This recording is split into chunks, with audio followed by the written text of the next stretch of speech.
What's good, family? I'm your host, Zachariah Israel, and welcome to another episode of Don't Shoot the Messenger.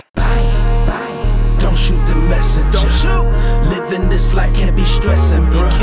Telling the truth, I'm not letting them. Never. Hands up, don't shoot the messenger. Happy Sabbath, family, and welcome back. This your brother in Christ, Zachariah Israel. Today we will be discussing Halloween, and I entitled today's lesson, "It's a trick, not a treat. Don't be deceived." It's a trick, not a treat. Don't be deceived. Because there's a lot of sisters and brothers out here that's falling for this trick. So we're going to go over it today in detail.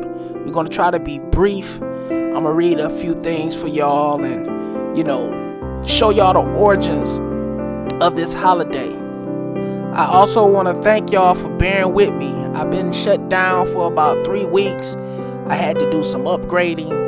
If I sound different, I do got a better mic. So thanks to the Most High God for that. So I really appreciate y'all bearing with me. If you like this video, hit the thumbs up. Make sure you subscribe. I really enjoy getting with my brothers and sisters in spirit and doing these kind of videos. We got more to come. So I just really want to thank y'all for all the support. So let's dig in. I want to pull this up right here. This is something I would like for y'all to see.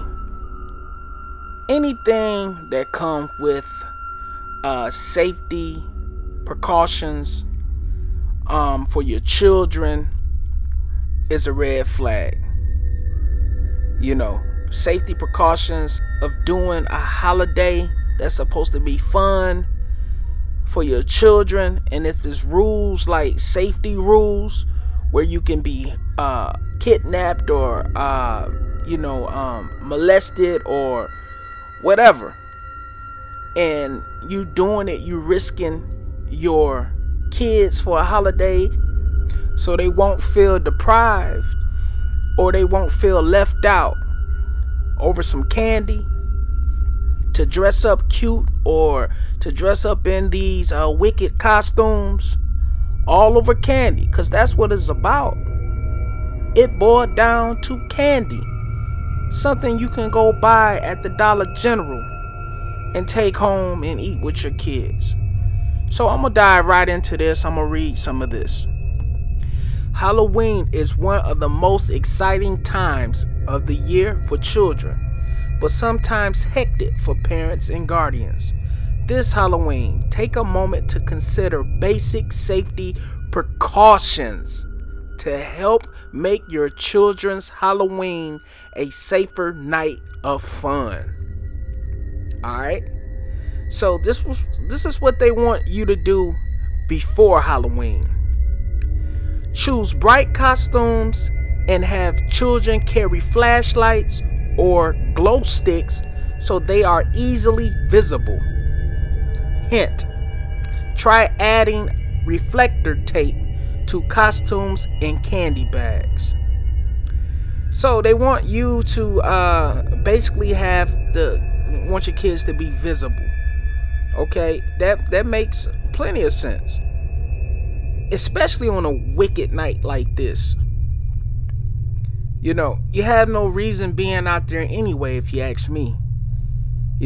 And what the Lord say about this wicked pagan holiday. So you have no reason being out there.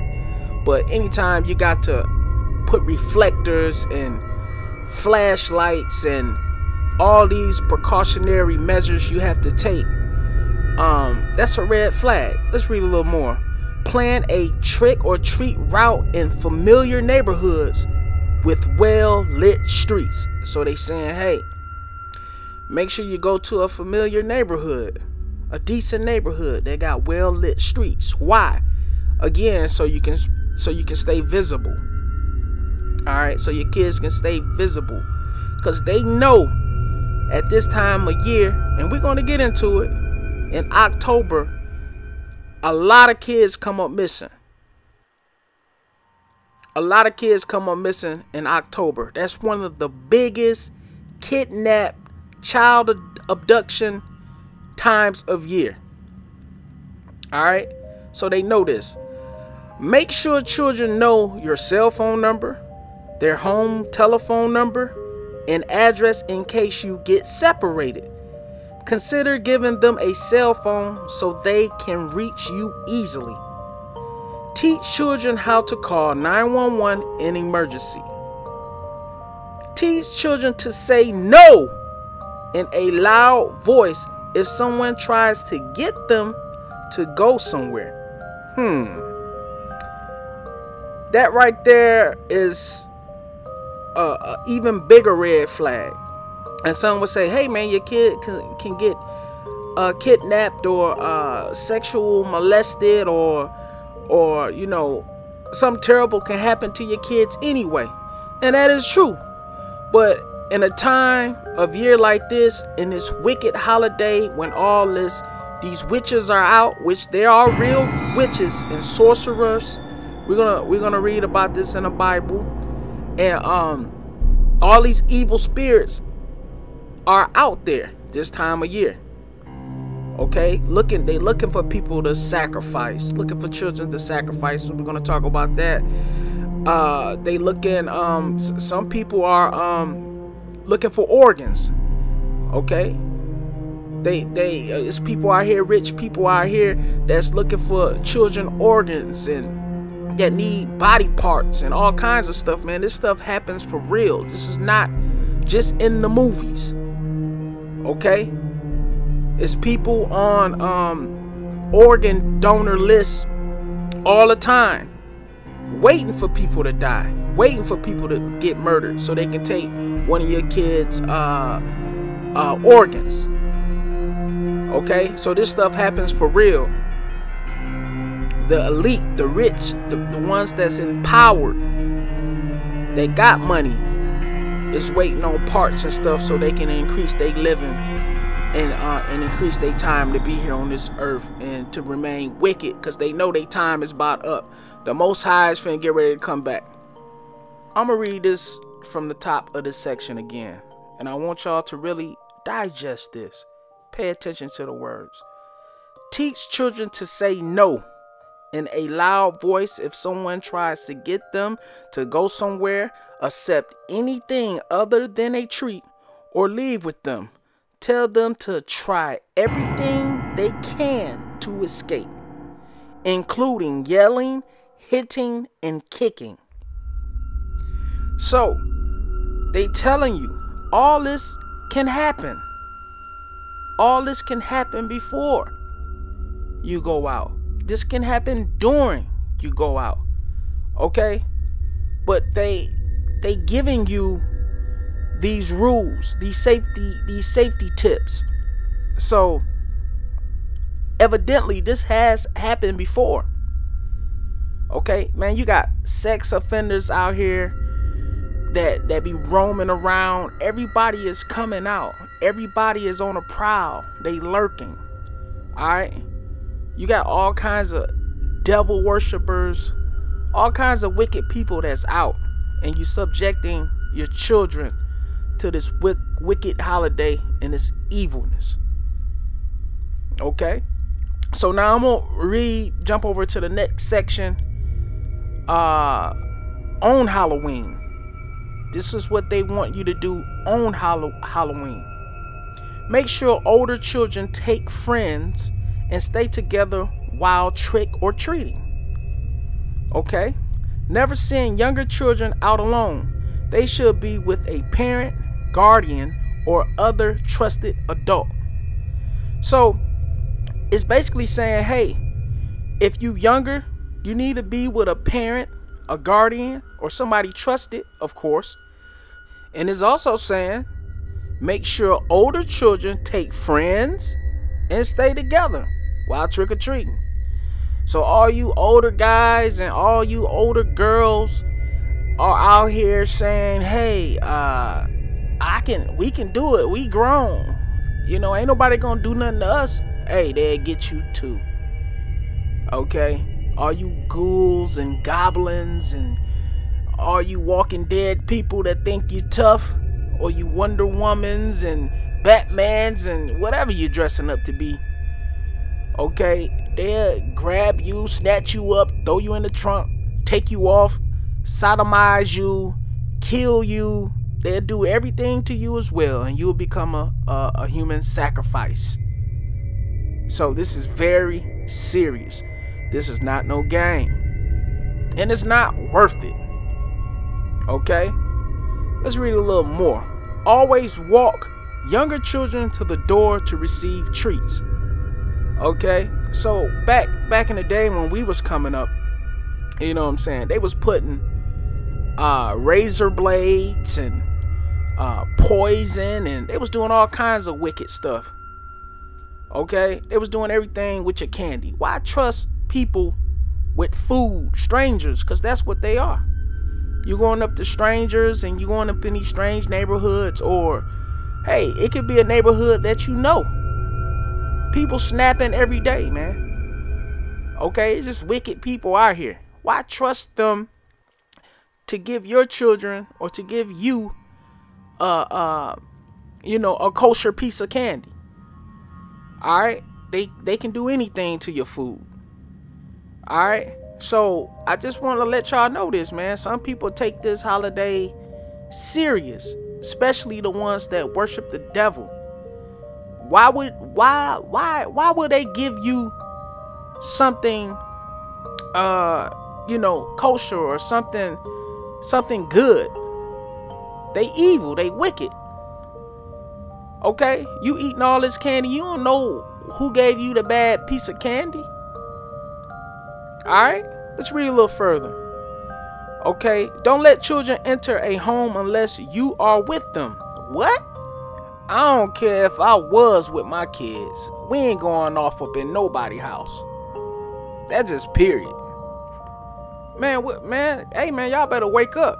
Don't go off up in nobody's house.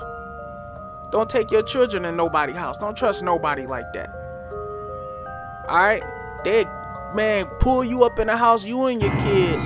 Throw y'all down in the basement. Alright? Make sex slaves out of both of you.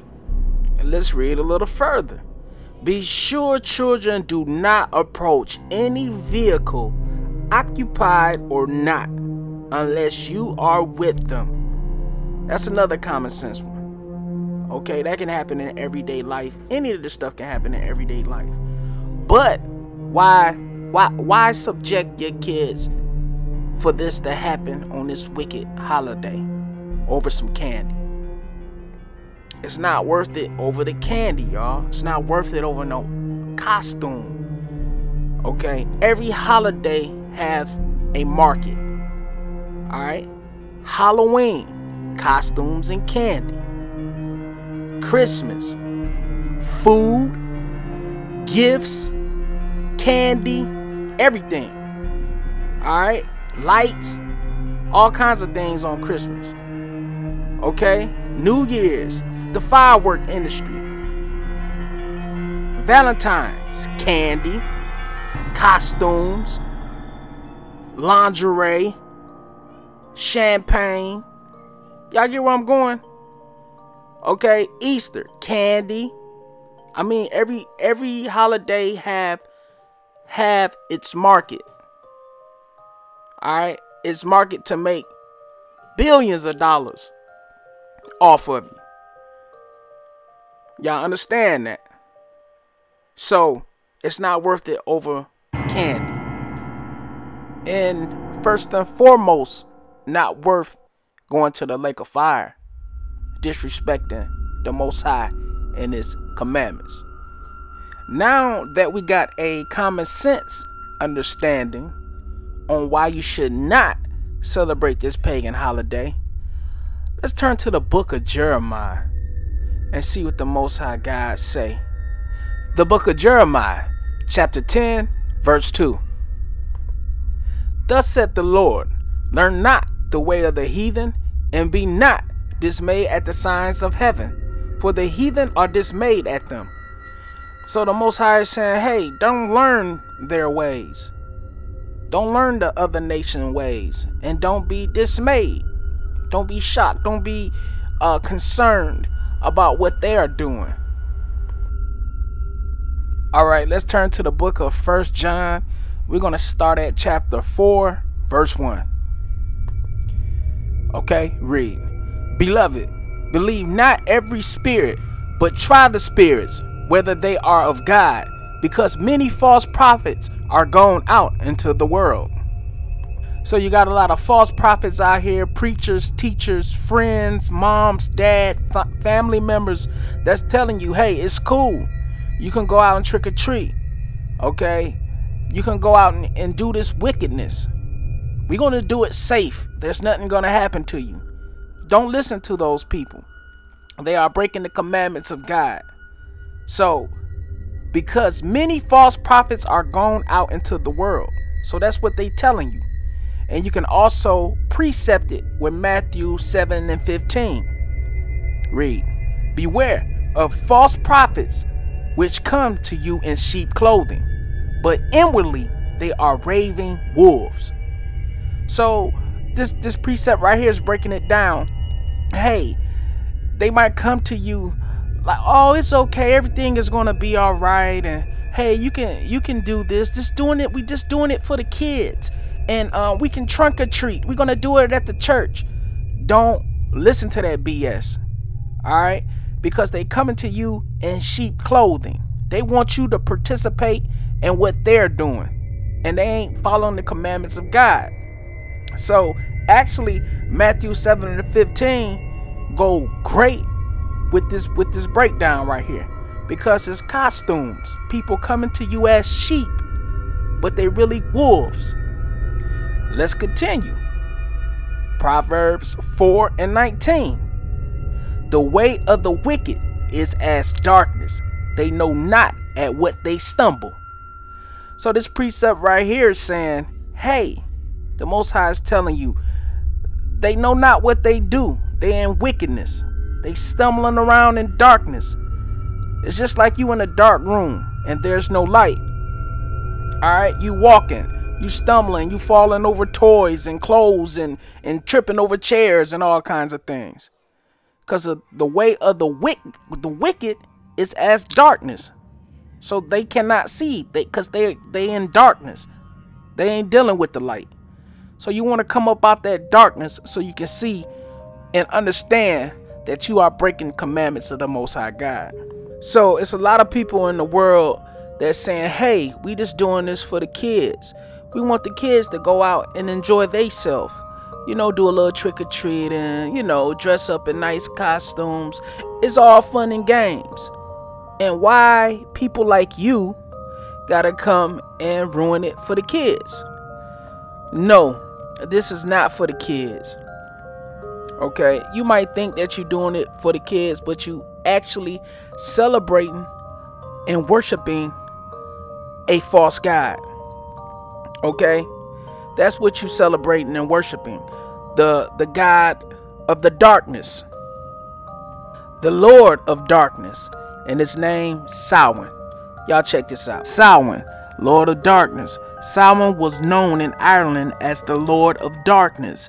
The Druid religion was practiced by ancient Celtic tribes that populated Ireland and parts of Europe. The religion worshipped Samhain, the Lord of Darkness. Some writings also speak of Samhain as the Lord of the Dead, but today's scholars suggest that this is incorrect. The Druid New Year began on November 1st. It is also known as the Feast of Samhain. The Celts only recognized summer and winter seasons.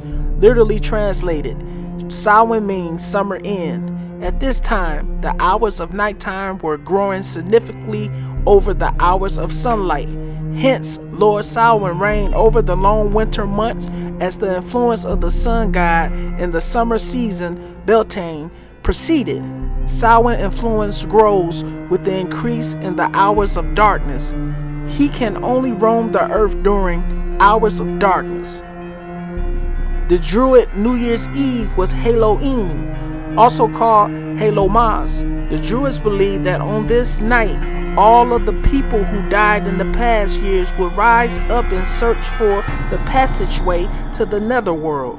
On this night, the passageway or veil between both worlds was its thinnest. Lord Samhain would roam the earth in search of these souls to capture them and take them to his world of darkness.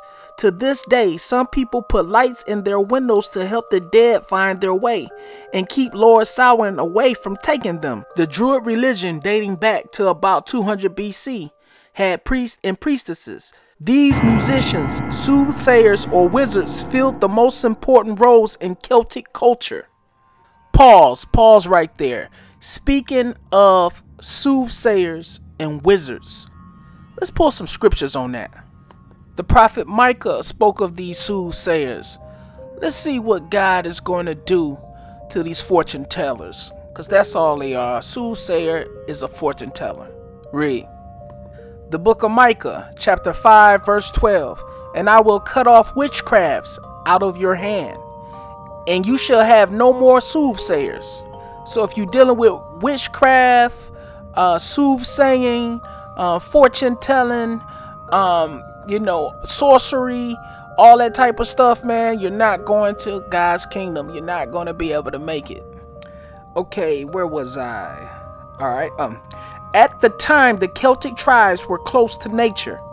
As a result, they worshiped many things in nature as their gods. No Druid god was more powerful nor more feared than Lord Samhain. The roots of Halloween are traced back to the Druid religion and Lord Samhain. Certainly, Halloween took aspect of darkness, black color, evil spirits, and people rising from the dead and roaming the earth on this night. These themes of Halloween are all common with this religion. Pope Gregory II moved the Christian holiday of All Hallows Eve from May 13th to November 1st to coincide with the Feast of Samhain. All Hallows Eve honored the saints of the church. Moving the date of All Hallows Eve was an attempt by the Roman Catholic Church to downplay the pagan festival. Hopefully, they reasoned it would replace Samhain and the pagan celebration would fade away. Yeah, right. Because it's still going on today. Okay, so as we just read, it's full of paganism and religion. Okay, that's what this is about. And you know, the followers of the Most High God don't deal with religion. We deal with covenant. We deal with God and his covenants to his people, which are the children of Israel. The pagan festival continued to be celebrated, and Halloween evolved largely from it. Today, the Catholic Church tolerates Halloween, organizing it is a fun holiday and not intended to hold religious or other supernatural beliefs or religion. So, there you go, y'all.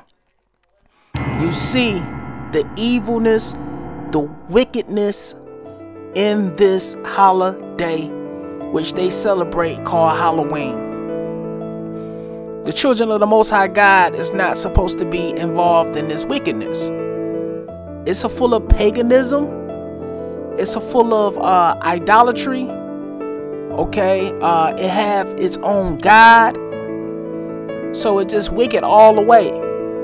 So, the best thing to do is not celebrate it. Okay? In closing, I want to close this out with some more scripture. Ephesians 5:11. And have no fellowship with thee, unfruitful works of darkness, but rather reprove them. So this is basically saying, hey, don't even hang with them. Okay, around this time of year, they're going to be trying to get you to come to their parties, try to get you to hang out. Don't even hang with them.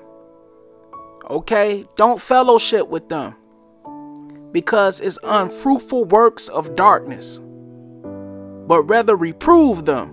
So try to correct them. Try to say, tell them, hey, it's wrong.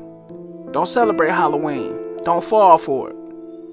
So that's your job. You're supposed to tell your brethren, your sisters, your loved ones, your neighbors, don't be involved in this wicked holiday. called Halloween. Okay, I'm gonna pull one more precept and we're gonna wrap it up for real this time, family. Alright, let's go to Exodus 20:3. Thou shalt have no other gods before me. So I wanted to end it with that. Keep the Most High God first on your list and everything else second. You definitely don't want to offend him, period. So you don't want to break that commandment. Alright, family? Now I went over the time that I wanted to. I made this a little lengthy, but I felt that it was needed. And like always, I hope this video edified you. I hope this video strengthened your walk. Because at the end of the day, we all share one common goal, and that is to make it in God's kingdom and live forever. So I pray that you all be blessed and have a good one. And remember, don't shoot. I am only the messenger. Shalom.